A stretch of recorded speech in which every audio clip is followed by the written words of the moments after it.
Olá, meus queridos irmãos e irmãs em Cristo, bom dia. Hoje é dia 24 de março de 2025, 6 horas da manhã, segunda-feira. E como habitualmente eu tenho feito, gostaria de deixar para os amados irmãos um pouquinho daquilo que eu tenho estudado ao longo da semana, esperando que possa ser útil também na sua vida, né? Antes de começar aqui sobre o tema que vamos falar nesta manhã, eu queria só falar para os irmãos sobre algumas mensagens que eu tenho recebido lá no Instagram, no Facebook, né? Pessoal pedindo aí para a gente fazer um vídeo mais elaborado, né? Editado, coisas assim. E eu fico muito feliz de saber que muitos irmãos têm assistido, né? Essa pequena devocional. Mas também dizer que o intuito desses vídeos não é ter aí um conteúdo profissional no YouTube, no Instagram, etc, né? São pequenas porções mesmo de devocionais, né? De algo que eu estudo ao longo da semana e que nós não temos a pretensão de transformar isso em algo mais elaborado, né? Até por questões de tempo e tudo mais. Então, eu peço desculpas a algumas pessoas, né? Por enquanto, esses vídeos continuarão sendo postados assim de uma forma bem simples mesmo, sem edição, né? E o que eu peço é que você possa se atentar não ao visual, né? Mas sim ao conteúdo aqui que é postado, tá bom? Hoje eu queria falar com os irmãos a respeito de algo que na vida de todos nós, né, sempre tem um grande efeito, né? E que muitos também já acabaram passando por diversas vezes por isso, ou no momento passam por isso, né? Que é como conviver com a ingratidão. Nós vamos ler um pouquinho sobre a palavra de Deus e também conversarmos um pouquinho aqui sobre essa difícil situação que é às vezes você lidar com pessoas ou com pessoa ingrata diante de algo que você possa fazer ou ter feito, ok? E para tanto, eu queria começar lendo a passagem da Palavra de Deus que está lá no livro de 2 Timóteo, capítulo 3, 2 Timóteo 3, versículos de 1 a 9, e diz assim: Sabe, porém, isto, que nos últimos dias sobrevirão tempos trabalhosos, porque haverá homens amantes de si mesmos, avarentos, presunçosos, soberbos, blasfemos, desobedientes a pais e mães, ingratos, profanos, sem afeto natural, irreconciliáveis, caluniadores, intemperantes, cruéis, sem amor para com os bons, traidores, obstinados, orgulhosos, mais amigos dos deleites do que amigos de Deus, tendo aparência de piedade, mas negando a eficácia dela. Destes, afasta-te, porque deste número são os que se introduzem pelas casas e levam cativas mulheres nécias carregadas de pecados, levadas de várias concupiscências, que aprendam sempre e nunca podem chegar ao conhecimento da verdade. E como Janes e Jambres resistiram a Moisés, assim também estes resistem à verdade, sendo homens corruptos de entendimento e reprobos quanto à fé. Não irão, porém, avante, porque a todos será manifesto o seu desvário, e como também o foi daqueles. Queridos, hoje nós vivemos uma situação bem complicada, não que não tenha acontecido no passado, né? A Bíblia fala que nada é novo, tudo se repete, mas nesses dias nós vivemos com maior intensidade algumas situações, e dentre as quais eu queria falar com você sobre a ingratidão. Há um tempo atrás, alguns anos atrás, né, eu gosto bastante de citar um grande amigo meu, uma pessoa que eu tenho um carinho imenso, que me ajudou em muitas áreas da vida, né, que é o reverendo Eli Ferreira, um grande pastor. E ele, certa vez, ele me falou uma coisa que foi bem interessante, que ele disse assim: Denilson, aquela pessoa que você mais ajuda será a primeira a se virar contra você. E é algo difícil de você mensurar, né?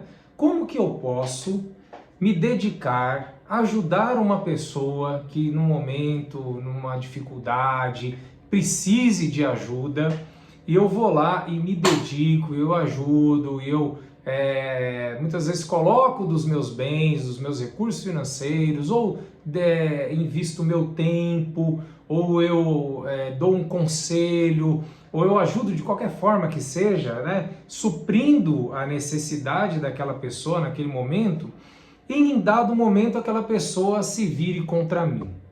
Isso é algo que naturalmente para nós não é aceitável, né? Ou não, nós nem sequer pensamos nisso quando nós nos propusemos a ajudar alguém. Mas o fato é que é algo muito corriqueiro, né? Pessoas que ajudam e em dado momento aquelas pessoas que são ajudadas, elas se viram contra aquela que ajudou, né? E vira aquela situação muito conflituosa e muito difícil, né? Então, assim, o que a psicologia muitas vezes vê, e depois eu vou até postar lá no Instagram um pequeno Reels sobre essa questão, né, propriamente dita, sobre como que funciona a mente de alguém que recebe ajuda.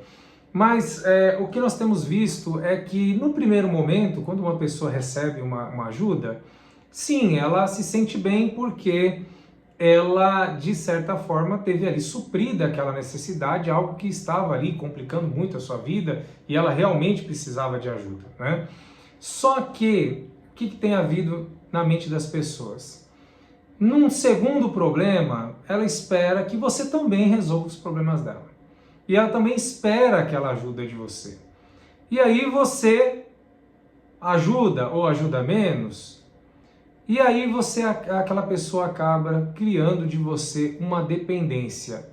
Aquilo que era uma ajuda se tornou uma obrigação. E aí quando você para de ajudar, você se torna o vilão e você já não é mais útil para aquela pessoa. E aquela pessoa acaba se virando contra você, muitas vezes difamando ou tentando mesmo, né, com alguns casos que nós temos, de destruir a sua vida. Isso, meus irmãos, é um efeito do que diz a palavra de Deus lá em 2 Timóteo, conforme nós lemos, né? Que no final dos tempos, né, os homens se tornariam amantes de si mesmos, né? Eu queria falar para vocês alguns trechos desse capítulo que nós lemos, 2 Timóteo 3, de 1 a 9, pontuar algumas questões. Por exemplo, a Bíblia fala que no final dos tempos os homens serão amantes de si mesmos, ou seja, a minha vida, o meu desejo, as minhas vontades, elas estão acima de qualquer coisa. Então, por isso que nós vemos hoje tantas e tantas famílias se desestruturando, né? Porque é o marido que pensa primeiro nele, que pensa primeiro nos seus desejos, nas suas situações. É a esposa que cobra do marido tudo, ele tem que resolver tudo, ele tem que viver exclusivamente para ela e nunca nada é satisfeito. É os filhos hoje cobrando dos pais, né? Tudo, tem que dar do bom e melhor, eu quero um iPhone 16 Pro, eu quero isso, eu quero aquilo outro, e é sempre uma cobrança de que para que você seja um bom pai, você tem que suprir todos os desejos e vontades e nunca falar não para o seu filho. Isso é um efeito do que a Bíblia fala que aconteceriam no final dos tempos, né? Os homens se tornando amantes de si mesmos, ou seja, o que é meu, a minha vontade, o meu desejo, tudo que eu quero, ele está acima de qualquer coisa, né? Aqui o texto fala sobre a soberba, fala sobre blasfemar, né? Quantas crianças a gente tem visto aí, e situações sérias, né? De crianças já blasfemando, falando situações difíceis, né? Desobediência a pai e mãe, que tanto a gente vê hoje, né? Ontem eu vi um vídeo de uma criança quebrando tudo no supermercado, né? E desobediente e tal. E dentre os quais aqui no versículo 2, 2 Timóteo 3, fala dos ingratos, né? A ingratidão é algo que eu coloco como o produto de tudo isso que fala em 2 Timóteo 3, né? A ingratidão é algo que fere muito aquela pessoa que ajudou, que se dedicou e tudo mais, e fere mesmo.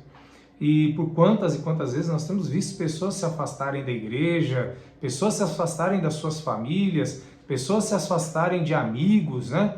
Por conta da enorme ferida que fica quando você é vítima da ingratidão.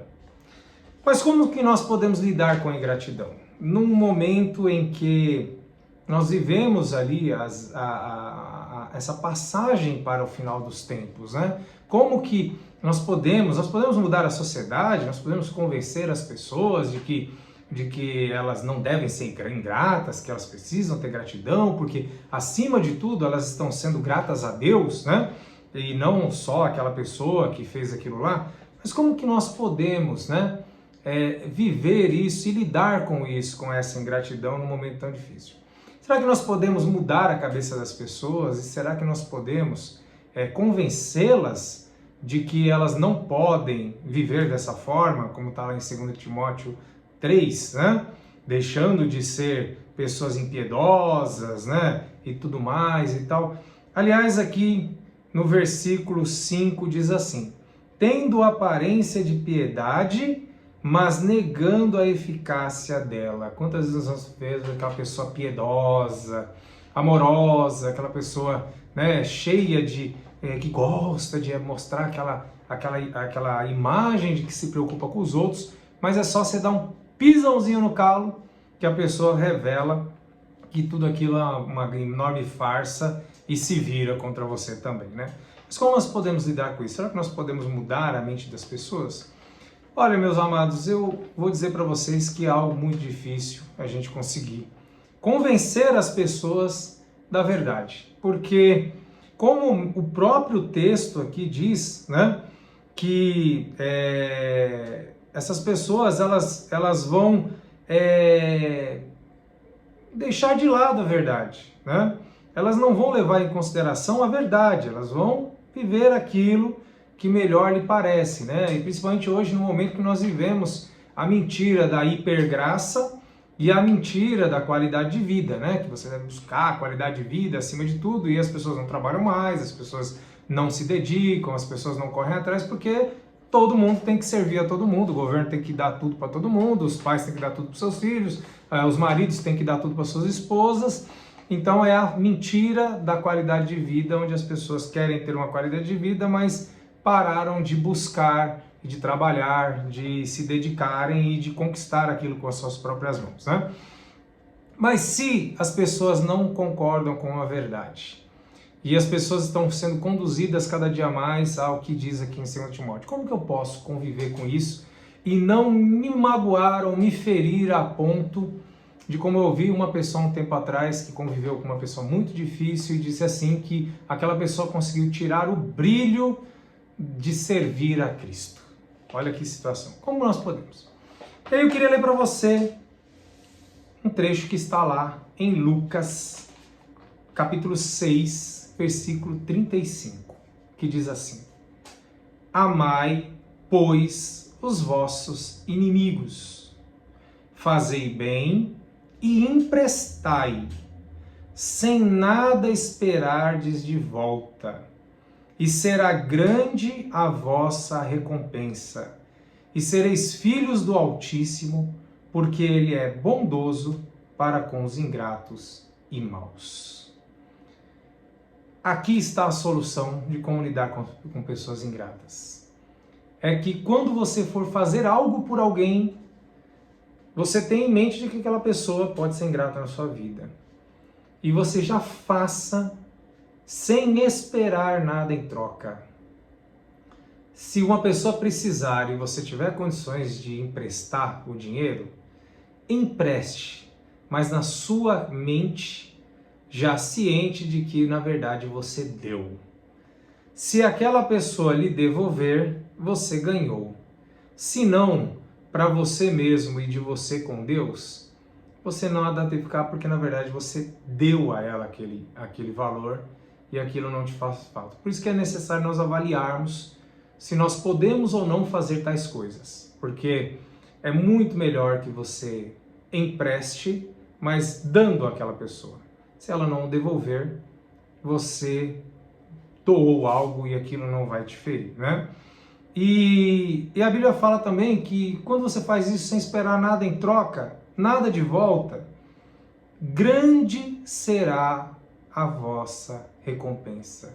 Quantas pessoas, né, às vezes foram vítimas de pessoas ingratas, pessoas ruins, pessoas más, mas Deus honrou aquela pessoa e o estado dela no ano posterior era 3 vezes melhor do que era no ano que aconteceu aquilo lá. Nós vemos muito isso acontecer, porque no final nós estamos fazendo tudo para Deus e não para homens, né? E um outro versículo também, que está em Gálatas 6, versículo 9, diz assim: não nos cansemos de fazer o bem, pois no tempo próprio colhemos, se não desanimarmos. É difícil não desanimar nessas situações, é muito difícil. Confesso para vocês que quantas vezes eu já desanimei e pensei em deixar de mão. Mas é algo bíblico, né, da nossa vida, não desanimarmos, continuarmos firmes, fiéis, na certeza da esperança, da salvação, na certeza de que Deus, Ele comanda e controla todas as coisas e Ele sabe o que nós não sabemos e Ele sabe o dia de amanhã. Então, temos que depositar em Deus a nossa confiança e não desanimarmos com essas coisas. Então fica aí a dica. Quando você fizer algo por alguém, não espere nada de volta. Quando você emprestar algo a alguém, faça como se estivesse já doando. E não se canse de fazer o bem, porque será do Deus Todo-Poderoso que criou todo o universo que você receberá a digna e justa recompensa. Que Deus abençoe você nessa semana. Nos vemos segunda-feira que vem, se Deus assim o permitir, e que Ele possa abençoar a sua vida de forma poderosa. Um grande abraço.